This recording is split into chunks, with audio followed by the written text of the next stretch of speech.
মৰমৰ ছাত্ৰ-ছাত্ৰীসকল, আজি আমি সাহিত্যৰথী লক্ষ্মীনাথ বেজবৰুৱাৰ মোৰ মাতৃমুখ দৰ্শন নামৰ প্ৰবন্ধটি আলোচনা কৰিম। তোমালোকে ইতিমধ্যে বেজবৰুৱা সম্পৰ্কে বহুখিনি কথা পাই আহিছা। মই নতুনকৈ তোমালোকক ক'ব লগা একোৱেই নাই, তথাপিও অকণমান কৈছোঁ। বেজবৰুৱা আছিল আধুনিক অসমীয়া সাহিত্যৰ প্ৰাণ প্ৰতিষ্ঠাকৰ্তা। কবিতা, নাটক, উপন্যাস, চুটিগল্প, জীৱন সাহিত্য, শিশু সাহিত্য আদি সাহিত্যৰ আটাইবোৰ বিভাগতে তেওঁ উল্লেখযোগ্য অৰিহণা আগবঢ়াই অসমীয়া সাহিত্যক সুপ্ৰতিষ্ঠিত কৰি থৈ গৈছে। বেজবৰুৱাৰ সাহিত্যৰাজিৰ কথা মই আজি তোমালোকক নকওঁ, তোমালোকৰ কিতাপত ভালদৰে আছে, তোমালোকে চাই ল'বা, পৰীক্ষাৰ কাৰণে অতি দৰকাৰী। আৰু তোমালোকে বেজবৰুৱাৰ জন্ম মৃত্যুকে ধৰি বেজবৰুৱাৰ জীৱনপঞ্জীও ভালদৰে জানি লোৱাটো প্ৰয়োজন। এইখিনি তোমালোকৰ পাঠটোত ভালদৰে আছে, তোমালোকে এইখিনি চাবা। আৰু এটা কথা মনত ৰাখিবা, বেজবৰুৱাই বাঁহী নামৰ এখন আলোচনী সম্পাদনা কৰিছিল আৰু জোনাকী আলোচনীখনতো বেজবৰুৱা জড়িত হৈ আছিল। অসম সাহিত্য ভাৰ অধিৱেশন 1924 চনত গুৱাহাটীত অসম সাহিত্য ভাৰ অধিৱেশন হৈছিল আৰু এই অধিৱেশনত বেজবৰুৱাই সভাপতিত্ব কৰিছিল। এইখিনি তোমালোকে জনাটো প্ৰয়োজনীয়। মৰমৰ ছাত্ৰ-ছাত্ৰীসকল, তোমালোকে জানা যে বেজবৰুৱাই তেওঁৰ জীৱন সম্পৰ্কীয় কথাবোৰ মোৰ জীৱন সোঁৱৰণ নামৰ এখন গ্ৰন্থত সন্নিৱিষ্ট কৰিছে। এইখনেই হৈছে বেজবৰুৱাৰ একমাত্ৰ আত্মজীৱনী, মোৰ জীৱন সোঁৱৰণ। এই গ্ৰন্থখনৰ উপৰিও বেজবৰুৱাই তেওঁৰ জীৱন সম্পৰ্কীয় কথাবোৰ বা ভ্ৰমণ সম্পৰ্কীয় কিছু কথা বিভিন্ন প্ৰবন্ধত সন্নিৱিষ্ট কৰিছে। আৰু তেনেকুৱা এটি প্ৰবন্ধই হৈছে মোৰ মাতৃমুখ দৰ্শন নামৰ প্ৰবন্ধটি। এই প্ৰবন্ধটি লোৱা হৈছে ডক্টৰ নগেন শইকীয়া সম্পাদিত বেজবৰুৱা ৰচনাৱলীৰ প্ৰথম খণ্ডৰ পৰা। এইটো পৰীক্ষাৰ কাৰণে অতি প্ৰয়োজনীয় যে এই পাঠটো ক'ৰ পৰা লোৱা হৈছে। বেজবৰুৱা ৰচনাৱলীৰ প্ৰথম খণ্ডৰ পৰা লোৱা হৈছে। নগেন শইকীয়া নামটো তোমালোকে উল্লেখ কৰিবা। এতিয়া আমি প্ৰবন্ধটোৰ ভিতৰলৈ যাওঁ। তোমালোকে জানা যে বেজবৰুৱাই তেওঁৰ জীৱনৰ অধিকাংশ সময় তেওঁ অসমৰ বাহিৰত আছিল। তেওঁ কলিকতাত ভোলানাথ বৰুৱাৰ লগত লগ লাগি কাঠৰ কাৰবাৰ কৰিছিল। পিছত ভোলানাথ বৰুৱাৰ লগত তেওঁৰ মনোমালিন্য হয় আৰু তেওঁৰ পৰা আঁতৰি গৈ তেওঁ কি কৰে যে ৱাৰ্ড কোম্পানী নামৰ এটা কোম্পানী, সেই কোম্পানীত তেওঁ যোগদান কৰে আৰু এই কোম্পানীৰ মেনেজাৰ হিচাপে তেওঁ উৰিষ্যাৰ সম্বলপুৰত থাকিব লগা হয়। সম্বলপুৰতে বেজবৰুৱাই জীৱনৰ অধিকাংশ সময় সম্বলপুৰতে আছিল। গতিকে তেওঁ জন্মভূমিৰ পৰা ইমান দূৰত আছে, ইমান আৰু সঘনাই অসমলৈ অহাটো বেজবৰুৱাৰ কাৰণে সম্ভৱ নাছিল। আৰু তোমালোকে জানা তেতিয়াৰ দিনত যাতায়াত ব্যৱস্থাও ইমান সুচল নাছিল। তাৰোপৰি আৰু এটা কথা আছে, বেজবৰুৱাই বিয়া কৰাইছিল কলিকতাৰ বিখ্যাত ঠাকুৰ পৰিয়ালৰ কন্যা প্ৰজ্ঞাসুন্দৰী দেৱীক। গতিকে এই পৰিয়ালৰ লগতো এই সন্দৰ্ভত তেওঁৰ হয়তো মনোমালিন্য আছিল, কিবা হ'ব পাৰে। তেওঁ মুঠতে 1.5-2 বছৰ তেওঁ অসমলৈ আহিব পৰা নাছিল। আৰু বেজবৰুৱাই এই প্ৰবন্ধটোৰ আৰম্ভণিত তেওঁ অসমলৈ কিয় আহিব পৰা নাই সেই কথাখিনি তেওঁ ৰসালভাৱে হাস্যৰসাত্মকভাৱে তেওঁ কি কৰিছে উপস্থাপন কৰিছে। তোমালোকে নিশ্চয় জানা বেজবৰুৱাক কি বুলি কোৱা হয়, ৰসৰাজ বুলি কোৱা হয়। তেওঁ আছিল হাস্যৰসৰ ভঁৰাল আৰু গোটেই প্ৰবন্ধটো হাস্যৰসেৰে উপচি আছে। প্ৰবন্ধটোৰ আৰম্ভণিত বেজবৰুৱাই বিভিন্ন উদাহৰণ আনিছে। উদাহৰণ আনি তেওঁ এইটো কথা প্ৰকাশ কৰিব খুজিছে যে আমি জীৱনৰ বহু সময়ত কৰিম বুলি ভবা কামবোৰো আমি কি কৰিব নোৱাৰোঁ। আমি কৰিম বুলি ভাবোঁ, অথচ আমাৰ কৰা নহয়। যে বেজবৰুৱাই অসমলৈ আহিম বুলি ভাবিছে, বহুদিন তেওঁ ভাবিছে এইবাৰ অসমলৈ যাম। বিভিন্ন অনুষ্ঠানে তেওঁক নিমন্ত্ৰণ কৰে, বিভিন্ন সভা সমিতিক তেওঁক তাৰমানে নিমন্ত্ৰণ কৰা হয়। বেজবৰুৱাই যাম বুলি ভাবে, অথচ যোৱা নহয়। এই যে যোৱা নহয়, যাম বুলি ভাবি যোৱা নহয় বা বিভিন্ন অনুষ্ঠানে তেওঁক মাতে, ইয়াক বেজবৰুৱাই ৰাজহুৱা ডাক বুলি কৈছে।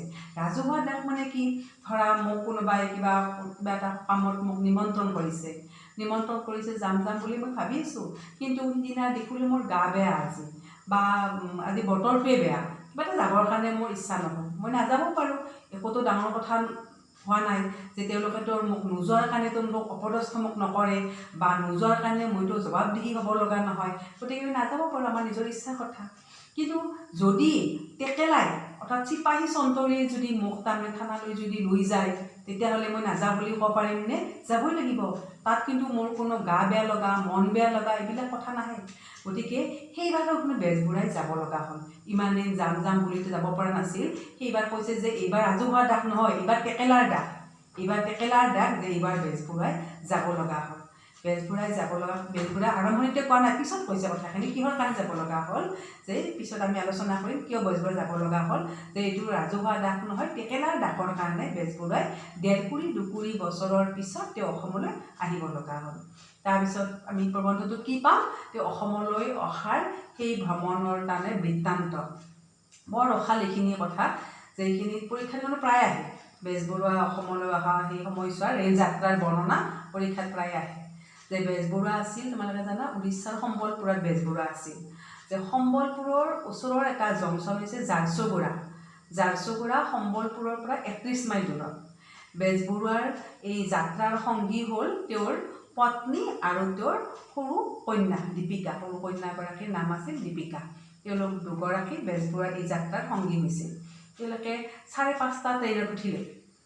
বেজবৰুৱাই সম্বলপুৰত 5:30টা ট্ৰেইনত উঠিলে আৰু এই ট্ৰেইনখনে 2 ঘণ্টা পাছত তেওঁলোকে কি পায়, তাৰমানে সাধাৰণতে ঝাৰচুগুড়া পায় 2 ঘণ্টা পিছত। সিদিনা তাৰমানে বেজবৰুৱাৰ দুৰ্ভাগ্য আছিল যে বেজবৰুৱাৰ সেই ট্ৰেইনখন ঝাৰচুগুড়া পাওঁতে অলপ লেট হ'ল। ট্ৰেইনখনত লেট হোৱাৰ কাৰণে তেওঁ সময়মতে বেজবৰুৱাই ট্ৰেইনখন ধৰিব নোৱাৰিলে। ঝাৰচুগুড়াৰ পৰা যিখন ট্ৰেইন তাৰমানে আহিব, সেই বোম্বাই মেইলখন তেওঁ ধৰিব নোৱাৰিলে। ধৰিব নোৱাৰাৰ কাৰণে তেওঁ বহুত অৱৰ্ণনীয় দুখ কষ্টৰ তেওঁ মুখামুখি হ'ব লগা হ'ল। ৰাতি 2-3 বজালৈকে সেই ষ্টেচনত তেওঁ তাৰমানে খপি থাকিব লগা হ'ল। ট্ৰেইনৰ খবৰ লৈ আছে, শুব পৰা নাই, আৰু তেওঁলোকৰ লগত যিবিলাক খোৱা বস্তু নিছিল, খোৱা বস্তুখিনি শেষে হৈ গ'ল। আৰু ৰাতি এই 2টা নে 3টা বজাত এখন পেচেঞ্জাৰ ট্ৰেইনত বেজবৰুৱাই ক'লৈ আহিব লগা হ'ল, কলিকতালৈ আহিল পেচেঞ্জাৰ ট্ৰেইনত। আৰু সেইখন পেচেঞ্জাৰ ট্ৰেইন খুব কষ্ট হ'ল বেজবৰুৱাৰ। পেচেঞ্জাৰ ট্ৰেইনখন একদম খুব লাহে লাহে আহিছে। বাটত যিমান যাত্ৰী পায়, যাত্ৰীবিলাক তুলিছে। এই কষ্ট হ'ল, আৰু ক'তো খোৱাৰ ব্যৱস্থা নাই। পেচেঞ্জাৰ ট্ৰেইনত তাৰমানে কোনো ধৰণৰ খোৱাৰ ব্যৱস্থা নাথাকে। মাজে মাজে কিছুমান ষ্টেচনত ৰিফ্ৰেছাৰ ৰুম থাকে। সেই ৰিফ্ৰেছাৰ ৰুমলৈকে বেজবৰুৱাই আগতীয়াকৈ টেলিগ্ৰাম কৰি, কিবা খাম বুলি টেলিগ্ৰাম কৰি পঠাইছে। তেওঁলোকেও তাৰমানে টেলিগ্ৰাম নোপোৱা বুলি কৈ একো খোৱাৰ যোগান ধৰিব পৰা নাই। যাৰ ফলস্বৰূপে বেজবৰুৱাই পিছদিনা সেই গোটেই দিনটো চিংৰা খাই থাকিব লগা হৈছে, কচুৰি খাই থাকিব লগা হৈছে। এনেকৈ খুব কৰি কষ্টৰ মাজেদি পিছদিনা 8 মান বজাত বেজবৰুৱাই কি পালে? কলিকতা পালে। কলিকতাত তাতে কোনোমতে এসাঁজ খালে। খাই তাৰ পিছদিনা তেওঁ অসমলৈ বুলি আকৌ এখন বেলেগ ট্ৰেইনত তেওঁ অসমলৈ বুলি আহিল। অসমলৈ আহি পিছদিনা অৰ্থাৎ 22 তাৰিখে, 19 তাৰিখে যাত্ৰা আৰম্ভ কৰিছিল, আৰু 22 তাৰিখে তেওঁ কি পালে? গুৱাহাটী পালে। আৰু গুৱাহাটী বেজবৰুৱাই তেওঁ কৈছে যে মোৰ গুৱাহাটী বিভিন্ন কাৰণত তেওঁৰ গুৱাহাটীখন ভাল লাগে। পৰীক্ষাত এইটো প্ৰশ্ন আহে যে বেজবৰুৱাই গুৱাহাটীক ভাল পোৱাৰ কাৰণকেইটা উল্লেখ কৰা। যে বেজবৰুৱাই কৈছে যে মোৰ গুৱাহাটী অসমৰ অন্য চহৰতকৈ গুৱাহাটী মোৰ বেষ্ট, তাৰমানে মোৰ প্ৰিয় ঠাই। তাৰ কাৰণ বেজবৰুৱাই এই প্ৰবন্ধটোত উল্লেখ কৰিছে। প্ৰথম তেওঁৰ ভাল লগা কাৰণ কি? তেওঁৰ জীৱনৰ 2জন প্ৰিয় ব্যক্তি থাকে গুৱাহাটীত। এই 2জন হৈছে, এজন হৈছে চন্দ্ৰকুমাৰ আগৰৱালা। তোমালোকে পাইছে চন্দ্ৰকুমাৰ আগৰৱালাৰ নামটো। তেওঁ জোনাকীৰ প্ৰথম সম্পাদক আছিল। আৰু এজন হৈছে জ্ঞানদা বিৰাম বৰুৱা, প্ৰিন্সিপাল জে বৰুৱা। এই 2জন যিহেতু গুৱাহাটীত থাকে, গতিকে বেজবৰুৱাৰ গুৱাহাটীখন অতি প্ৰিয়। আৰু বেজবৰুৱা অহা বুলি গম পায়েই তেওঁলোকে তাৰমানে বেজবৰুৱাক আদৰিবৰ কাৰণে ষ্টেচনত ৰৈ আছিল। তাৰপিছত গুৱাহাটীক ভাল পোৱাৰ কাৰণ বেজবৰুৱাই দিছে গুৱাহাটীৰ প্ৰাকৃতিক সৌন্দৰ্য, ইটো এটা কাৰণ গুৱাহাটীক ভাল পোৱা। তাৰপিছত আছে ঐতিহাসিক উৎকৰ্ষ, যে গুৱাহাটীত বহুত ঐতিহাসিক কীৰ্তিস্তম্ভৰে গুৱাহাটী চৌপাশ ভৰি আছে। তাৰপিছত আছে প্ৰাচীন জ্ঞান গৰিমাৰ প্ৰকাশ, যে গুৱাহাটী হৈছে অতি প্ৰাচীন কালৰ পৰা গুৱাহাটী হৈছে জ্ঞান বিজ্ঞানৰ ক্ষেত্ৰত গুৱাহাটী সুসমৃদ্ধ। এনেকৈ এই 4টা কাৰণ পাঠত আছে। তোমালোকে এইখিনি চাবা, এইটো পৰীক্ষাত প্ৰায় আহে। যে গুৱাহাটী বেজবৰুৱাই সেইদিনা ৰাতি তেওঁ গুৱাহাটীত থাকে। বেজবৰুৱা অহা বুলি গম পাই মানুহবিলাক একদম উৎফুল্লিত হৈ পৰিছে। কটন কলেজৰ ছাত্ৰবিলাকে তেওঁক সিদিনা ৰাতি তেওঁক নিমন্ত্ৰণ কৰিছে। তাত তোমালোকে এইবিলাক পাবা, পাঠটোত পাবা। নিমন্ত্ৰণ কৰিছে বিভিন্ন ছাত্ৰবিলাকে, বিভিন্ন ধৰণৰ অনুষ্ঠান কৰিছে। তেওঁলোকে গান গাইছে, বক্তৃতা দিছে। বেজবৰুৱা অভিভূত হৈ পৰিছে। অসমবাসী তেওঁৰ প্ৰতি থকা মৰম দেখি আৰু কটন কলেজৰ ছাত্ৰসকলৰ এই বৌদ্ধিক উৎকৰ্ষ দেখি বেজবৰুৱা অভিভূত হৈ পৰিছে। আজি হ'ব দিয়া।